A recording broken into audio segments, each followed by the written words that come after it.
¿Te imaginas vivir en un gobierno mundial y único? ¿Una sociedad enteramente burocrática y controlada por los sectores elitistas? Tal vez para ti sean de esas ideas que solo salen en la televisión, pero un sector no se tiene que imaginar esto, pues esta teoría se alimenta ni más ni menos que la propia Biblia. Bienvenidos a Más Allá de lo Hermético, su podcast donde expondremos teorías y relatos que nos dejarán pensando que las cosas no son tan simples como nosotros pensamos. Ajá. ¿Qué pasó? Yo controlo. Dale pues. Ajá. Bajar. Listo. El fundamentalismo cristiano es un movimiento social y religioso que se caracteriza por una interpretación muy estricta y literal de las escrituras divinas y por las creencias de que hay principios fundamentales de la cristiandad que no se pueden negociar ni reinterpretar. Surgió a finales del siglo XIX y siglo XX en los Estados Unidos, principalmente dentro de los grupos protestantes. Nació como una reacción defensiva contra la teología de la liberación moderna, la teoría de la evolución de Darwin y los cambios culturales de la época. Vamos a hacer un corte.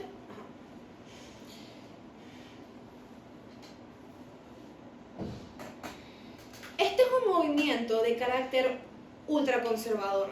Cree firmemente en la independencia de la Iglesia respecto al Estado, el nacimiento virginal de Jesús y el rapto de los creyentes y la segunda venida de Cristo.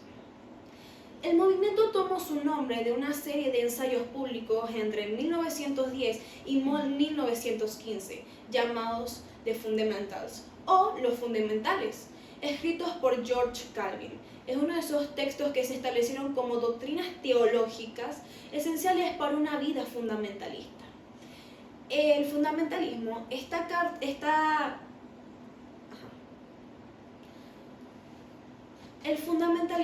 caracterizado por la inherencia de la Biblia, la creencia que la Biblia no tiene ningún error, la divinidad de Jesucristo, la afirmación de que Jesús es el verdadero Dios y el único, la expiación. Que tengo que volver a... Expiación. Ok.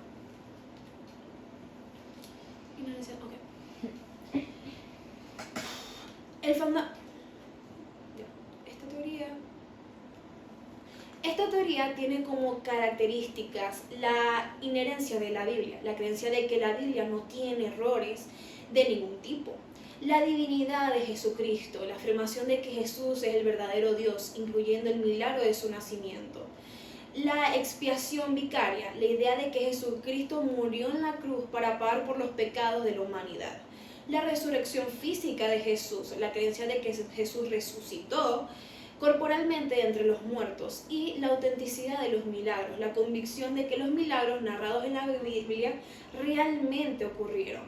Como se puede apreciar, es un movimiento ultraconservador, no tiene relevancia en la cristiandad, sino para... Como se puede apreciar, este es un movimiento ultraconservador que no solo tiene su Como se puede apreciar, este es un movimiento ultraconservador que no tiene únicamente su relevancia en la cristiandad, sino también en el activismo político. A pesar de ser aislados y exiliados en la época de los 50, en los 70 se unieron para luchar por causa de estar en contra de los derechos LGBTQ+, la educación sexual, buscando que las leyes reflejen sus valores bíblicos y cristianos. Si bien esta creencia es radical y se inclina más como una estructura de la... Si bien esta creencia es radical y se inclina más hacia un extremo de la ventana de Overton, podríamos preguntarnos, ¿eso qué tiene que ver con el pensamiento de un único gobierno y manejado por las élites? Quienes defienden esta teoría son ni más ni menos que los fundamentalistas. profesionales del área que nos pueden dar su punto de vista. Nos estarán desarrollando más a detalle sobre el nuevo orden mundial. Hacemos un corte.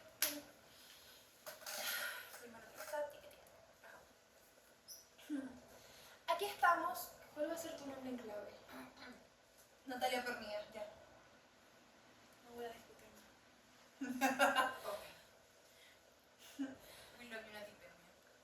Aquí estamos con nuestra primera entrevistada, la politóloga egresada en la Universidad Central de Venezuela, licenciada en Ciencias Políticas, Natalia Pernia.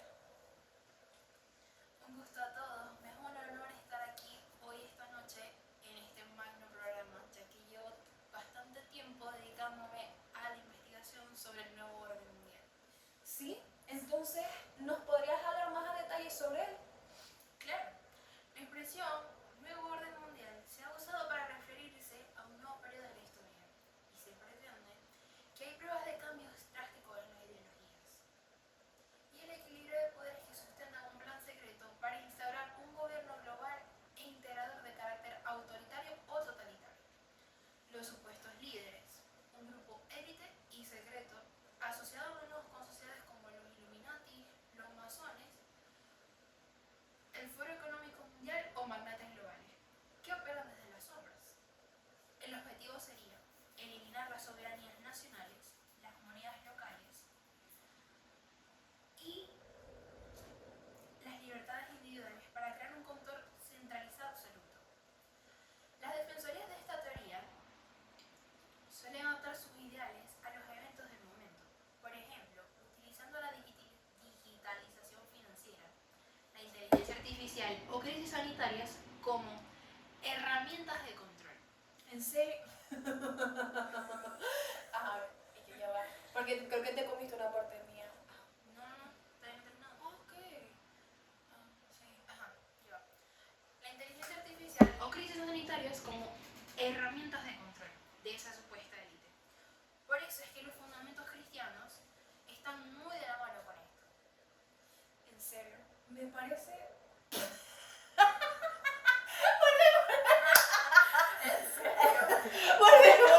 ¿En serio? Tenía que hacer bloopers. Está bien. Ajá, desde ella.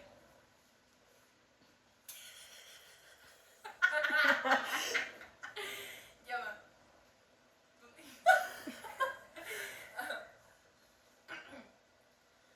La inteligencia artificial o crisis sanitarias como herramientas de control de esa supuesta élite.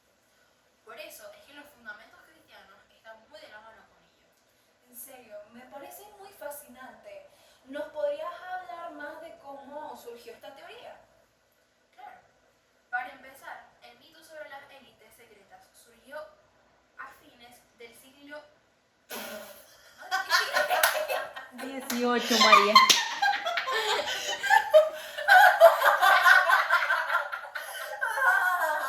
Voy a volver. Y que, en serio. En serio, nena. Aquí.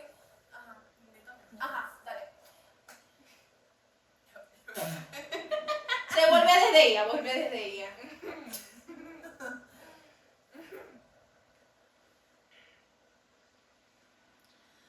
La inteligencia artificial o crisis sanitarias como herramientas de control de esa supuesta élite. Por eso es que los fundamentos cristianos están muy de la mano con ello.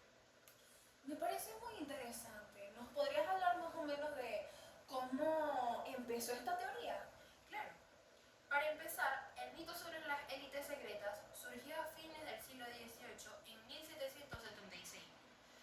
Se fundó en Baviera los Illuminati, una sociedad secreta real de pensadores ilustrados que buscaban reducir la influencia de la Iglesia y la monarquía en la vida pública. A pesar de que fue disuelta en 1785 tras la Revolución Francesa en 1789, varios autores conservadores sostuvieron que la caída de la monarquía no había sido un levantamiento popular, sino un complot orquestado desde la sombra por estos antiguos miembros. No ha sido así el molde narrativo. Dos grandes cambios del mundo los dirige un grupo secreto. Me parece que muchas de las cosas que han ocurrido a nivel social y humano lo relacionan con todo esto de los Illuminatis. ¿Le dan la causa a ellos? Sí, de hecho sí. Actualmente, hoy en día a los Illuminati se les está haciendo responsable de muchos eventos que están ocurriendo. Háblanos más. Ok. El nacimiento de la frase Nuevo Orden Mundial no era un código secreto, sino un término diplomático legítimo. En la Primera y Segunda Guerra Mundial, presidentes de Estados Unidos como Woodrow Wilson y Franklin Roosevelt María habla más alto. Franklin Roosevelt. Y que güey, ¿cómo fue que dijo esta güey? Roosevelt Es Woodrow Wilson y... Ya que está aquí que... Por favor.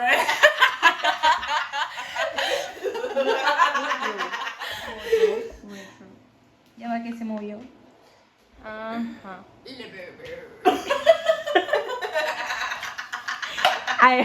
I understand level. ¿Dónde te quedaste? El nacimiento de la frase nuevo orden mundial. Ajá. El nacimiento de la frase Nuevo Orden Mundial no era un código secreto, sino un término diplomático legítimo. En la Primera y Segunda Guerra Mundial, presidentes de Estados Unidos como Woodrow Wilson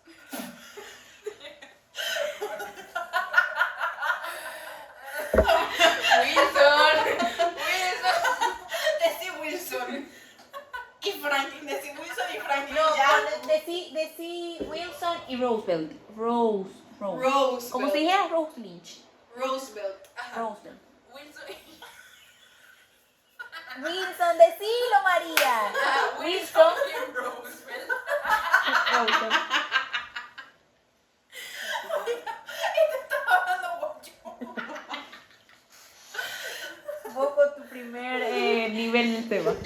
Basta. Ya que diría tu profesor de inglés. Ya, ¿qué dirá José Carrizo de esto? Ajá. 1, 2, 3. De vuelta. El nacimiento de la frase Nuevo Orden Mundial no era un código secreto, sino un término diplomático legítimo. En la Primera y Segunda Guerra Mundial, presidentes de Estados Unidos como Wilson y Roosevelt Habla más alto, te estoy diciendo. Tenía que recortar y poner y que al final los bloopers, maldita sea. Y esto lo va a ver la milicia. Por eso. o la propusieron. Ajá. Al final pueden hablar, pueden decirle hola, fulanito, fulanito. Ajá. Ajá. 1, 2, 3. Ya. Otra vez. Ya. 1, 2, 3. El nacimiento de la frase Nuevo Orden Mundial no era un código secreto, sino un término diplomático legítimo. En la Primera y Segunda Guerra Mundial, presidentes de Estados Unidos como Wilson y Roosevelt hablaron de crear un nuevo orden para referirse a la cooperación diplomática, la creación de la Sociedad de las Naciones y posteriormente la ONU y el sistema financiero de Bretton Woods. Autores de la época escribieron libros como The New World Order, escrito en 1940, donde proponían formalmente un Estado mundial socialista y tecnocrático para evitar guerras futuras. Estas propuestas de gobernanza global fueron interpretadas por los sectores más escépticos como un ataque directo a la soberanía de los países. La teoría de como la conocemos hoy se incubó en Estados Unidos. Cagona de mierda. Allá va, otra vez, desde... Woods. Sí, eso. Mira, cuando vas a decir la soberanía de los países, me dejas hablar a mí un momentico. Porque tenemos que dar retroalimentación. Ok. O sea, en algún momento tienes que hacer ciertas pausas. Dale. Ajá. 1, 2, De autores de la época. 3. Ajá. Ok. Autores de la época escribieron libros. Autores de la época escribieron libros como The New World Order, escrito en 1940, donde proponían formalmente. Desgraciado, Dale, ya. mija, pegar la lengua al paladar, hijo. Sí, mórdete la lengua. Ajá.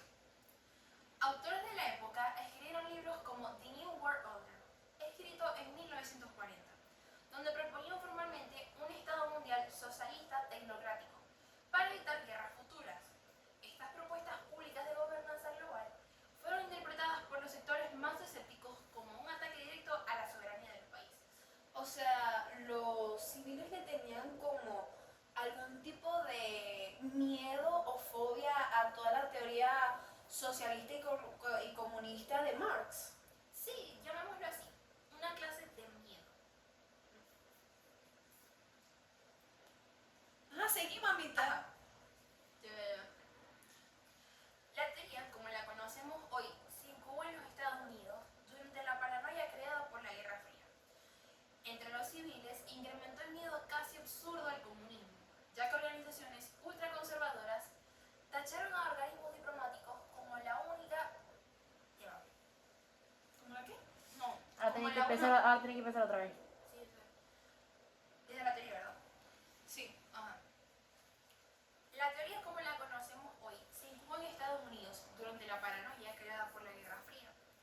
Entre los civiles incrementó el miedo casi absurdo al comunismo, ya que organizaciones ultraconservadoras tacharon a organismos diplomáticos como la UNO a hacer fachadas para instalar... Uy, coño. Ajá. Mira, yo me equivoqué. Como la ONU de ser. Ah, Ah. oh. No manches. Ajá. Revisa el video de aquí. Entre los civiles. Ujú. Ajá. ¿Te está grabando ahí todavía? Corto. No sé. Entre los civiles incrementó el miedo casi absurdo al comunismo, ya que organizaciones ultraconservadoras tacharon a organismos diplomáticos como la ONU a ser tachadas para instaurar un gobierno centralizado colectivista. No, seguí. Ajá. Lo repito. Dale las personas. Ajá. No, pero vos repetiste 2 veces tachar. ¿Sí? Sí. No. Ya va. Tacharon a organismos diplomáticos como la ONU a ser fachadas. Vamos a cortar aquí. Ajá. Para que beban agua, ¿saben? Porque me parece que ya se están equivocando mucho.